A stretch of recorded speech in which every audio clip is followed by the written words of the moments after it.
Hello and welcome to The Study Files, the podcast run by Lancaster University's Learning Development team, where in each episode we will break down a different study skill and we'll share tips and tricks from students themselves. My name is Imogen and today I'm joined by two brilliant student mentors, Anisha and Yaashi, if you want to introduce yourselves. Hi, I'm Anisha. I'm a PhD student in the management school, hopefully edging towards the end. I have been with Academic Writing Zone for 4 years. Yeah, that's pretty much about me. Lovely. Hello, everyone. I'm Yaashi Sharma. I'm a third-year business management student this October, and I've been a mentor for LUMS Leading Lights this past year. I was also a mentee in my first year, and I'm going to continue to be a mentor in my third year as well. Absolutely lovely to be here with you guys. Hopefully you can take away some tips and tricks, or at the very least have some fun listening to us talk about our uni life. Yeah, exactly. So some very qualified voices to be hearing from today. So thank you both for being here. On today's episode, we wanted to talk about group work, which I think for a lot of students can be a really great experience or quite a difficult one. So in this episode, we wanted to talk about the pros and cons of group work and strategies that could help you get the most out of group projects. I think it's worth saying one of our other student mentors, Carla, who unfortunately couldn't be here today, has sent in some of her thoughts on this topic as well. So I'll be sharing those throughout the episode. File 001, Group Work. Okay, so to kick things off, it might make sense to first touch upon why universities make us do group work in the first place. What's it all for? Yaashi, do you want to start us off? Yeah, for sure.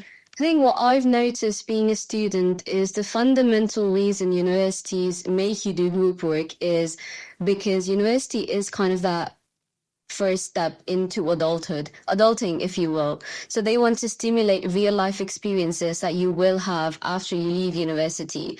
And it does not matter what profession you go for, you will have human interaction to some degree. Some professions might have more communication than the others, but you will definitely need to learn how to work in a group environment, how to collaborate with people, how to adapt to people's working styles, and how to master the also big art of conflict resolution.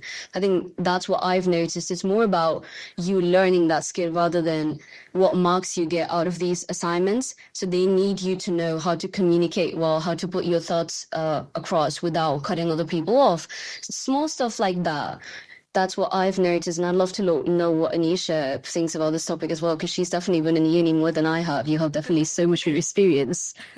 I think I completely agree with what Yaashi said. So when I think about university, it's a lot about working in silos. You do your assignments, you do your exams. It's a very individual thing. Yeah. But in real world, it's not like that. You always have to work with people. You're always working in a group. You can be an engineer, you can be a manager, you can be in any profession, but you will always work in groups. Mm-hmm. So that's a skill that people need to develop. And when it comes to group work in universities, it's much more relaxed. Mm-hmm. So this is the time you can learn. This is the time you can be yourself, experiment with your approach to group work and kind of get used to it. So that's why I think universities are going more and more towards group work-oriented modules. Yeah, I completely agree. And I think Carla raised a really good point as well. She said that sometimes to fully understand a subject or to get experience in a topic, you do actually just need to participate in big, longer term projects. And because of the kind of time limitations we have as students, that's just not possible to do by yourself. So doing group work is, I guess, an achievable way of getting that experience. So yeah, I think some really good points. And as a student myself, I can acknowledge that group work does definitely have its benefits. But that doesn't mean it's always the easiest thing to manage. So what are both of your experiences with group work, and what do you think are the common difficulties involved in group projects? I think the biggest obstacle that I've seen with group work myself and around my friends is the vastly different working styles. Just a small daft example will be, there's this one person who needs to have their final absolutely immaculate draft done a week before the deadline so they don't feel anxious leading up to it. So they know that everything's done, everything's prepped. And then on the other end of the spectrum, you have that one person whose brain will absolutely refuse to work unless it's 3 days to the deadline. So then you have these kinds of two polar opposite ends, and if they're put together in a group, they definitely have to have open communication as to what's their middle ground. What are they going to do? Are they going to complete it 2 weeks before the deadline? Are they going to complete it 4 days to the deadline? What's the deadlines they're setting up for themselves? So just an example is that. And also the fact that everybody has different expectations from an assignment. Again, a small example would be one person who's going away. It's a very real example that happens a lot of times. There's one person in the group is going away for a placement. They have a placement down. They have a good track record. Their transcript is looking good. So they're not quite bothered by what happens with this. And they're just not going to put in the same amount of effort. You have the second person who did very well in the first piece of assignment, so they would be fine if they slack off a little bit. It doesn't matter to them too much. Whereas the third person you have, maybe for some personal reason, was not able to complete the first assignment that they have very properly. So they're counting on this assignment to bring up their interactive transcript. So when you put these three people together in a group, the amount of effort that they put in is going to be directly correlated to the reward that they will get after. So all of their rewards are quite different. So maybe sitting down and having a conversation about this in your first meeting to see what your end game is, to try and balance out those things, is quite important, because then you not have just one person doing all the work and then feeling as if they're being left to do everything on their own. I think it's very important to understand that you're not fighting to prove that you are the one with the right type of thinking or with the right working style. It's very important to understand that everybody has a different point of view, and every point of view is valid. Yes, it might be that your point of view or another person's point of view or way of thinking might be a better fit for this kind of work. Yeah. But then you need to sit down and kind of figure it out and talk it out and be like, yes, so this is what we are going for. Because a lot of time what happens is, if a few people in the group start feeling like this person, whatever kind of contribution he or she is bringing, it's not very important or it's not very valid for a group work, they kind of start ignoring the person, and then it starts making the person feel like they're not involved, and it causes clashes. And of course, group work is all about working in sync. So I think it's very important to understand and accept that there are different point of views, and you have to make sure that everybody is on the same page, and then you move forward with it. I think what we're getting at here is the most important thing about group work is communicating. Just open and honest communication all throughout the project, and half of your battle's done. As long as you lay a strong foundation for you to build your project upon, you should be fine. They're the most important things you can do in group work start even before you start working on the actual project itself. I really like that. Filed under strategies. I think we've kind of started getting on to maybe reassuring our listeners, that it isn't all bad, and that there are strategies that they can employ to make the whole group work process a lot easier. So do you guys have any more that you could share? So like Yaashi mentioned, and like you also mentioned, it's about setting expectations. It's about sitting down before the group work even begins and saying, okay, for this group work, I think what we should do is sit together and work things out. Or you can choose, okay, this is what you'll be handling, this is what you'll be handling, and then you go forward from there. Please play by your strengths. As Anisha has also said, everybody has their own strengths and weaknesses. It's not about doing everything on your own. It's about doing what you do best. What's your comparative advantage? What do you do the best? Seek help early on, resolve issues as quickly as you can, as soon as they arise. If you feel like somebody's not doing their work, communicate it in nice terms. There are nicer ways to say absolutely everything. You do not need to be crass. You do not need to be unprofessional in that setting. I think Yashi raises an excellent point when you said that you should get the tutors involved early on. Mm-hmm. Because as tutors, we are expecting friction between groups.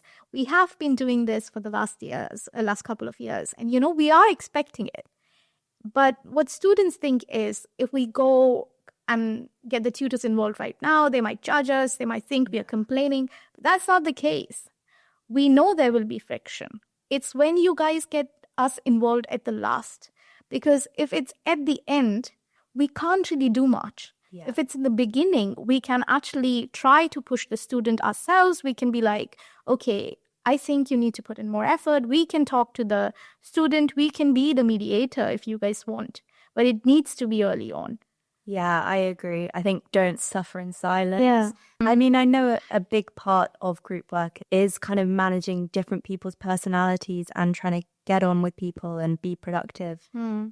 That is part of it, definitely. But, if someone is just completely not cooperating, they haven't done any work, if you've tried and tried, bringing a tutor in, I think people think it's like the worst case scenario, like they're going to fail us if we bring them in. We can't let them know what's going on behind the scenes. But ultimately, they are there to help you. And it is unfair if there is unequal workload to that extent. It's group work, but it's not supposed to be easy. It's not supposed to be, oh, you can sit back and get the grade that everybody is getting, because people are putting in effort for you. It's supposed to be an assessment of how you work in a team. Mm-hmm. So if you feel like there are members who are not able to work in the team, get your tutors involved and they'll try to fix it, or they'll try to help you out with it. Okay, so let's say everything is going really well. Your team members are all putting in loads of effort. What else can students do to help make group work a bit easier? Please use some kind of project management tool. I swear by Notion, so that's where I do most of my personal planning, and I also just make a Notion page when I have a group project that I'm doing. If Notion's too complicated for you, or you just don't want to put in that time or effort into making a specific page, make a Teams group chat and use the files section to files and calendars to kind of schedule everything, put in all of the things that you're doing, put in any other readings that you want other people to do. Use Discord if that's helpful to yourself. At the very least, have a Google Sheet where you can chuck things in so it's nice and organized, because these are the kinds of things that get lost in translation if you use a WhatsApp group chat. So have some kind of structured way where you're putting in all of your material that you need. Just keep it nice and simple, nice and organized, and it's going to make your life so much easier when you're trying to pull everything together. I love that. I think that's really helpful. I think something that could be good with, sometimes in group work that I've found, there's kind of a lack of clarity around tasks and responsibilities and who's doing what, and things can be forgotten about or left. So if it's all centralized, and that could be really, really helpful. Absolutely. And one thing that I've done is treating your group chat like it's a mini project headquarter. Just set the vibe. Just set the vibe early on. Name it something super dumb and super funky, like no sleep group or alt plus control plus win, something very out of the blue. So it's super friendly, super informal, and you'd be surprised so many people actually show up if they and reply to you if they don't feel like they're being summoned at 10 a.m. to a corporate boardroom to discuss numbers. If you are friendly and if they actually have fun doing it, people are actually more likely to contribute to the project. And if that's something that you can do to help not only elevate your own project, because you will have your grades tied to their performance as well, but also to learn how to bring people out of their shell, to learn to actually bring out the best in people who might not speak as much. If you can do that, that's going to benefit you, because you are elevating your skills when you go out to the workplace. So you're increasing your leadership ability. You are improving your communication style. So it's not just about, oh, well, what's it got to do with me? Why have I got to step up when other people are not talking? It's for your own benefit as well. You're going to benefit so much if you learn these skills early on. And you're going to, honestly, I've seen myself shine in my workplaces because I have improved these small skills here and there in my uni life. So if you have to, then think of it as a learning opportunity rather than dreading the fact that you have to do a bit more than the other members are doing. I think something that I've found as well is scheduling is actually really difficult. If I'm doing 2 or 3 modules and each module has a group work project, that means all 5 people in my group have another 5 people that they're trying to coordinate meetings with for other modules. There's just no time when anyone can meet. So is that something that you found? And is there any maybe platforms or apps that you guys know about that could help with that? I've definitely used a fair few myself. I'd recommend if it's a smaller group, so you don't have a lot of people, so say 3 to 4 people, 5 people, I think you could use Lettuce Meet. So just get everybody to put in their availabilities and just block an hour or 2 hours every single week. That's what I have done in most of my group works, is just for every term, just come to one single time, and that's blocked out in your calendars. What I've used as well, not so much for my group work, but a lot for my other teamwork, is having a shared Google Calendar. So I swear by Google Calendar as well. It's where I do all of my time blocking, everything like that. I'm very much a creature of habit. So I had made a singular calendar for all of them to subscribe to. So every single time, if they've subscribed to the calendar, I just input that meeting in and it shows up in everybody else's calendar. But if it's a lot of people and you feel like Lettuce Meet is going to get very messy, because it's just people putting in their availability from 9 to 5, 9 to 6, whatever time you input. You could also use Doodle. I think Imi's also sent me a couple of Doodle polls as well. So you just pop in a couple of options for people to choose from, and then just setting that time in stone and popping it in everybody's calendar, I think is the best option. Yeah, no, I love a doodle poll. It's kind of a recent thing that I found, but it is good. But yeah, something else that Carla said, which kind of links into that scheduling of meetings and setting expectations early, is to book in reoccurring meetings. She says that they're crucial because then you constantly have a deadline to work towards and a time and a space in which you can ask questions, discuss the next work, review what you've done. I definitely think that's a good idea, just to have those check-ins every now and again. And then maybe if you're struggling with something or if something's not getting done, or sometimes I think when you go away and do a task separately, the finished product is maybe a bit disjointed. Different people doing. So I think that helps.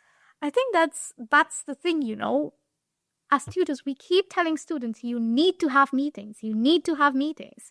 And I feel a lot of students are like, oh, in the beginning, everything is going very smoothly. So they think it's not important to meet every week.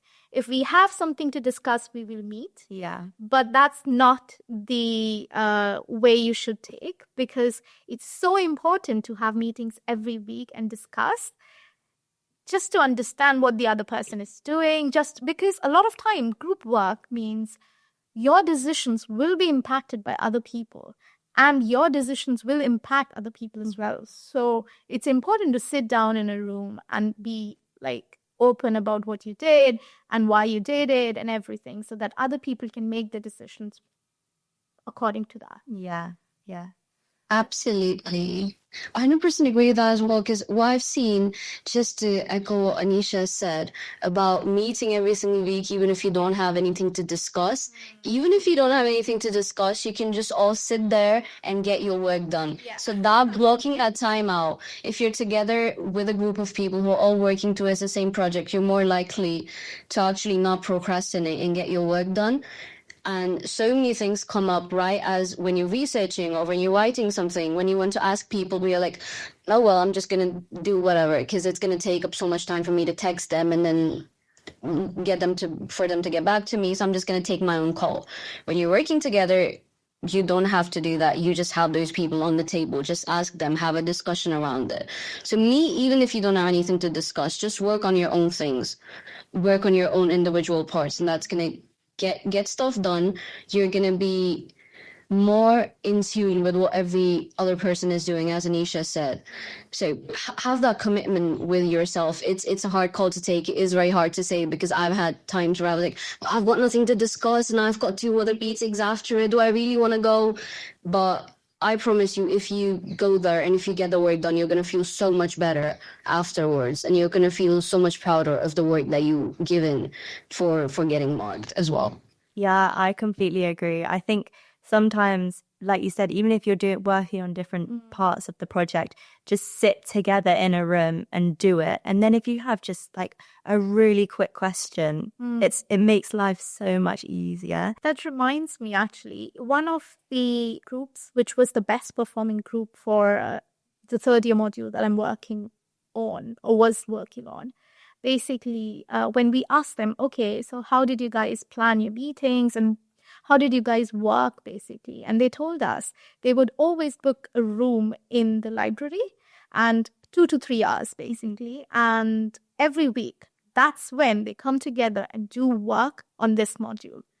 They're sitting together and working on this module for that particular slot. And they don't work on this module apart from this, because they have so many other modules to work on. So this is also really good because that's the designated time. They're coming, they're working on it. Yeah, they said they did some reading or something like that before or after, but most of the work was done in that slot. Final top tips. So just before we wrap up then, if there was one quick fire top tip or just piece of advice or motivation that you could share with our listeners about group work, what would it be? If there was only one thing I could tell people, which I might be repeating what I've said earlier, is please don't try to be the hero in a group, be the glue. Don't try to one-up everyone. Try to be the one who brings people together, checks in with people to see if they need help. Be a little bit kinder than other people. Be a little bit more patient if you can. If you have it in you to do these things, it's not just about that one project. It's about what you get out of it. It's the satisfaction of knowing that you've helped somebody. It's the skills that you get because now you know how to talk to people properly. So it's these things are going to stay with you for life. Whereas if you try to one up each other, if you in that very highly unlikely situation where all of you are absolutely brilliant people, are all on the same page, all born leaders, everybody's so proactive, don't try to be the hero. It's not a debate that you're trying to win. We're always better together. That's what I leave you with. I love that. That. Thank you, Anisha. I think this has been repeated over and over again. but I think this is the star tip for me. Basically, a good group work is not about making sure that everyone is thinking the same thing. That will never happen. You have to understand and accept that everyone is fundamentally different. And, it's just about orchestrating those differences into something better.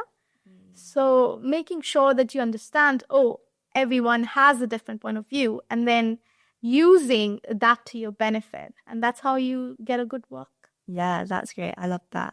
Something that Carla said, which I think is really nice, is that you can always find some good friends through group projects. He said they're a great opportunity to meet people on your course and create connections, which I definitely agree with. I've met some really, really great friends through group projects. And I think that's a nice way to end our episode today. So thank you to our mentors for being a part of it. And for anyone listening, whether you have an upcoming group project or are deep in the middle of one, we hope today's discussion helps to make that process a little bit smoother and maybe even enjoyable. So if you have any tips of your own or any more questions on group work or want support, you can message us on Instagram at Lums Learning Development or email us on learningdevelopmentlums@lancaster.ac.uk. Thank you everyone for tuning in, and make sure to look out for future episodes of The Study Files. Until then, good luck with those group projects and goodbye. Goodbye.